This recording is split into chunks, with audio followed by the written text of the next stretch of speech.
Hello everyone. आप सभी का स्वागत है हमारी एमसीक्यू बेस्ड लेक्चर सीरीज की इस अगली वीडियो में। तो ये हमारा इंडियन पॉलिटी लेक्चर 6 है। तो चलिए शुरू करते हैं इस आज की वीडियो को। तो आज का पहला क्वेश्चन है, अ seat of a member of state legislature can be declared vacant if the member remains absent for how many days without permission. राज्य विधानमंडल के किसी सदस्य की सीट खाली घोषित की जा सकती है यदि वह बिना अनुमति के कितने दिनों तक अनुपस्थित रहता है। तो आपके ऑप्शन है, option A 30 days, option B 45 days, option C 60 days या ऑप्शन डी 90 डेज। देखिए, जो एमपीज है, चाहे वो एमपीज है मतलब मेंबर ऑफ पार्लियामेंट्स है, या आपके एमएलएज है मतलब मेंबर ऑफ लेजिस्लेटिव असेंबलीज है, अगर वो 60 दिन तक हाउस की परमिशन के बिना 60 दिन तक कोई भी मीटिंग अटेंड नहीं करते हैं या अब्सेंट रहते हैं बिना परमिशन के मोर देन 60 डेज, तो उनकी जो सीट है मतलब उनकी जो मेंबरशिप है हाउस की वो कैंसिल हो जाएगी और वो डिस्क्वालीफाई हो जाएंगे उस मेंबरशिप की उस हाउस के। ठीक है, तो जो क्वेश्चन वन है उसका पहला क्वेश्चन हुआ, जो क्वेश्चन वन है उसका पहला आंसर हुआ option C 60 days. Question number two है हमारा कि who among the following appoints the speaker pro tem. निम्नलिखित में से स्पीकर प्रोटेम की नियुक्ति कौन करता है। आपके ऑप्शन है, option A prime minister, option B president, option C chief justice of India या ऑप्शन डी वाइस प्रेसिडेंट। तो आपका जो सही आंसर है वो है आपका option B president. Speaker pro tem क्या होता है कि जो स्पीकर होते हैं लोकसभा के, ठीक है, वो न्यूली इलेक्टेड लोकसभा की इलेक्शन हुए और नए नई लोकसभा बनी, तो इसकी जो पहली मीटिंग होती है न्यूली इलेक्टेड लोकसभा की, इसकी पहली मीटिंग से पहले ही जो स्पीकर है वो रिजाइन दे देता है। तो हाउस का काम चलाने के लिए मतलब न्यूली इलेक्टेड लोकसभा की नई मीटिंग को प्रिजाइड करने के लिए, फर्स्ट मीटिंग को प्रिजाइड करने के लिए प्रेसिडेंट जो है एक टेम्परेरी स्पीकर अपॉइंट करता है जिसे हम कहते हैं स्पीकर प्रोटेम। यूजली जो सीनियर मोस्ट मेंबर होता है न्यूली इलेक्टेड लोकसभा का, उसी को स्पीकर प्रोटेम अपॉइंट कर दिया जाता है। इसका काम क्या होता है, जो स्पीकर प्रोटेम होता है इसका पहला काम होता है न्यूली इलेक्टेड लोकसभा की फर्स्ट मीटिंग को प्रिजाइड करना। सेकंड क्या होता है कि जो नए मेंबर बने हैं लोकसभा के उन्हें ओथ कंडक्ट करवाना मतलब शपथ दिलाना। और तीसरा काम होता है जो स्पीकर है उसके इलेक्शन करवाने के लिए हाउस को असिस्ट करना। जैसे ही स्पीकर नया स्पीकर अपॉइंट कर दिया जाता है, जो स्पीकर प्रोटेम का जो ऑफिस होता है अपने आप ही खत्म हो जाता है, इसकी पोस्ट अपने आप खत्म हो जाती है उस टाइम के लिए। और जो स्पीकर होता है वो न्यूली इलेक्टेड प्रेसिडेंट वो नए हाउस को प्रिजाइड करना शुरू कर देता है। तो इसका जो सही आंसर है that is option B. Question number three है, which constitutional amendment act introduced provisions relating to tribunal in India. Bharat में न्यायाधिकरणों से संबंधित प्रावधान किस संवैधानिक संशोधन अधिनियम द्वारा जोड़े गए। आपके ऑप्शन है, option A 44th, option B 24th, option C 42nd या ऑप्शन डी 64th। देखिए, जो ट्रिब्यूनल है, ट्रिब्यूनल्स के रिलेटेड जो प्रोविजन था ओरिजिनल कॉन्स्टिट्यूशन में मेंशन नहीं था, इसे ऐड किया गया था आपका option C 42nd constitution amendment 1976 के थ्रू। जो ये अमेंडमेंट एक्ट था इसने दो आर्टिकल ऐड किए थे कॉन्स्टिट्यूशन ऑफ इंडिया में, that is article 233 A and article 233 B. जो आर्टिकल 233 ए था ये रिलेटेड था एडमिनिस्ट्रेटिव ट्रिब्यूनल से, और आर्टिकल 233 बी जो था वो एडमिनिस्ट्रेटिव ट्रिब्यूनल के अलावा जितने भी मैटर्स थे उनसे रिलेटेड जो भी ट्रिब्यूनल बनेगी वो आपकी आर्टिकल 223 बी में आती है। तो जो आपका क्वेश्चन थ्री है इसका जो सही आंसर है that is option C. Question number four है, who among the following appoints the district जजेस इन द स्टेट। राज्य में जिला न्यायाधीशों की नियुक्ति कौन करता है। तो आपके ऑप्शन है, option A chief minister, option B chief justice of high court, option C governor या option D state public service commission. तो इसका जो सही आंसर है that is option C governor. जो गवर्नर होता है वो डिस्ट्रिक्ट जजेस को अपॉइंट करता है, but after consulting the high court of that respective state. जो हाई कोर्ट होता है उस स्टेट का, ठीक है, उसकी कंसल्टेशन के बाद गवर्नर जो होता है आपका डिस्ट्रिक्ट जजेस को अपॉइंट करता है। तो इसका जो सही आंसर है that is option C. Question number five है, which of the following articles provides for the formulation of a universal civil code. निम्नलिखित में से कौन सा अनुच्छेद समान नागरिक संहिता के निर्माण का प्रावधान करता है। आपके ऑप्शन है, option A article 40, option B article 44, option C article 50 या ऑप्शन डी आर्टिकल 51। तो इसका जो सही आंसर है वो है आपका ऑप्शन बी आर्टिकल 44।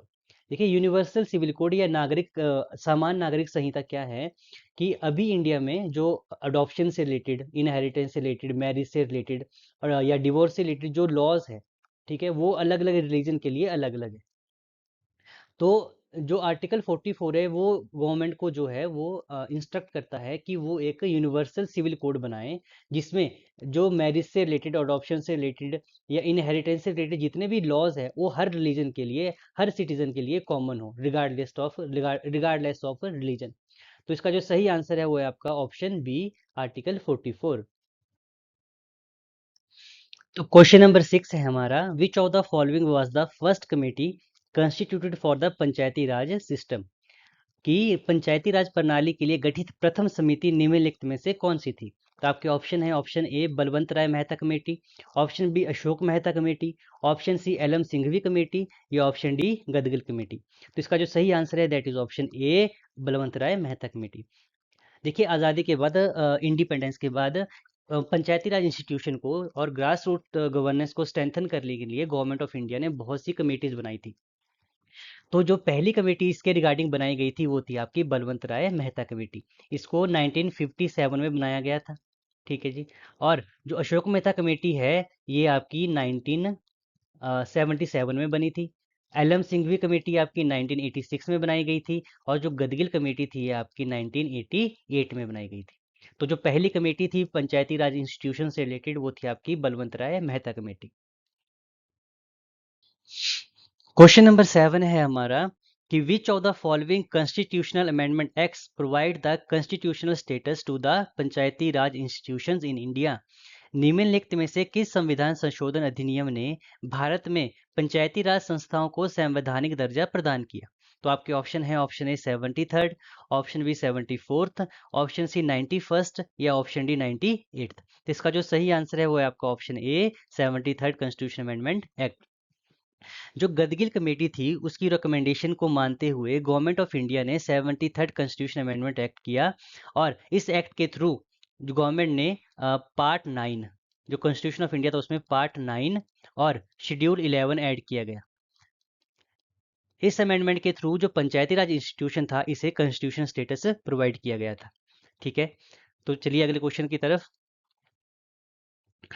अगला क्वेश्चन है, what is the minimum percentage of seats reserved for women in panchayat under the 73rd constitution amendment act.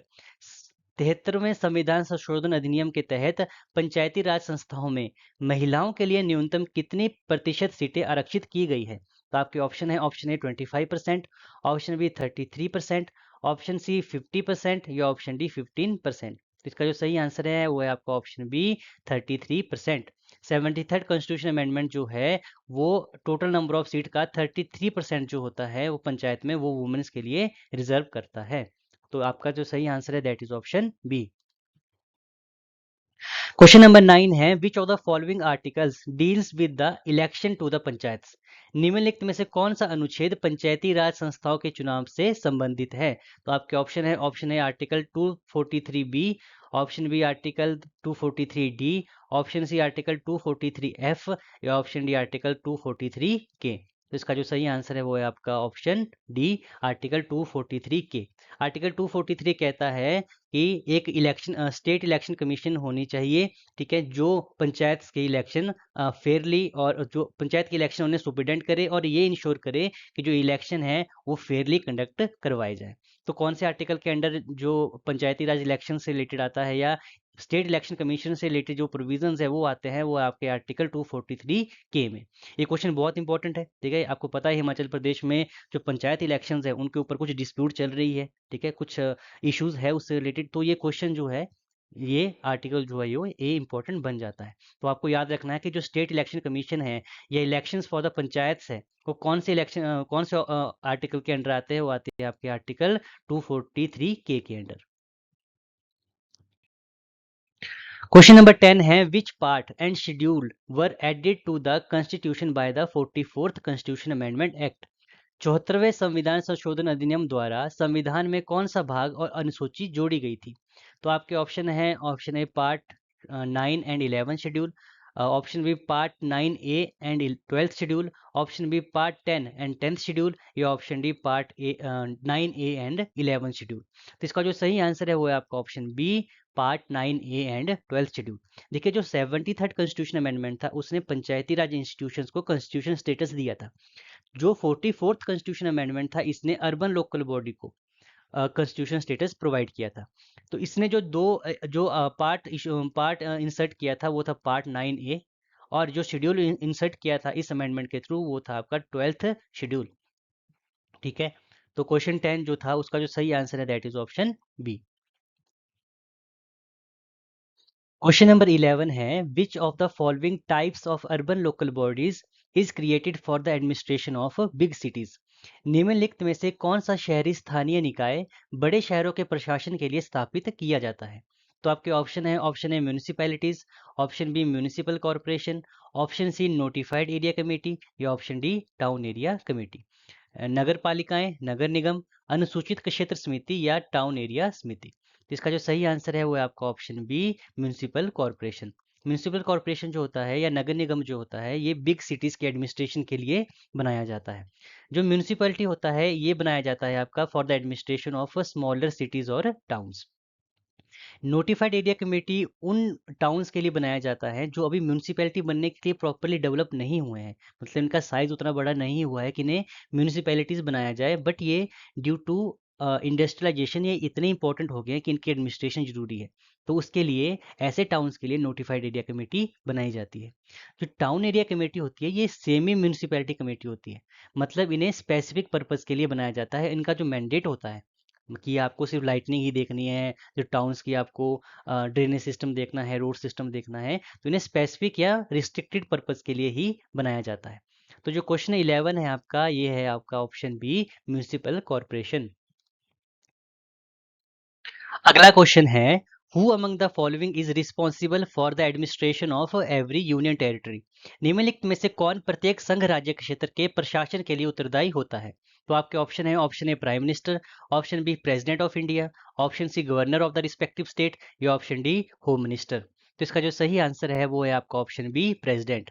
जो आर्टिकल 239 है वो ये कहता है कि जो यूनियन टेरिटरी है उन्हें प्रेसिडेंट एडमिनिस्टर करेगा। जो प्रेसिडेंट है वो यूटी को एडमिनिस्टर करता है bye appointing an administrator.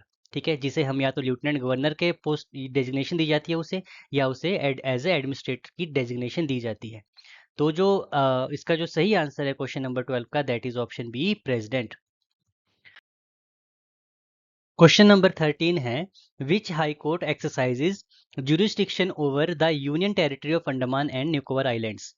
Andaman और निकोबार द्वीप समूह केंद्र शासित प्रदेश पर किस उच्च न्यायालय का क्षेत्राधिकार है? तो आपके ऑप्शन है option A Orissa high court, option B Madras high court, option C Calcutta high court, या option D Andhra Pradesh high court. देखिए जो पार्लियामेंट है उसके पास ये पावर है कि वो किसी स्टेट के हाई कोर्ट की जुरिस्डिक्शन को किसी यूटी पर एक्सटेंड कर सकता है। तो जो इसी के अंडर 1963 में जो कलकत्ता हाई कोर्ट था उसकी जो जुरिस्डिक्शन थी उसे एक्सटेंड कर दिया गया था अंडमान एंड निकोबार आइलैंड के ऊपर। तो इसका जो ऑप्शन है वो है क्वेश्चन का जो सही आंसर है that is option C, Calcutta high court.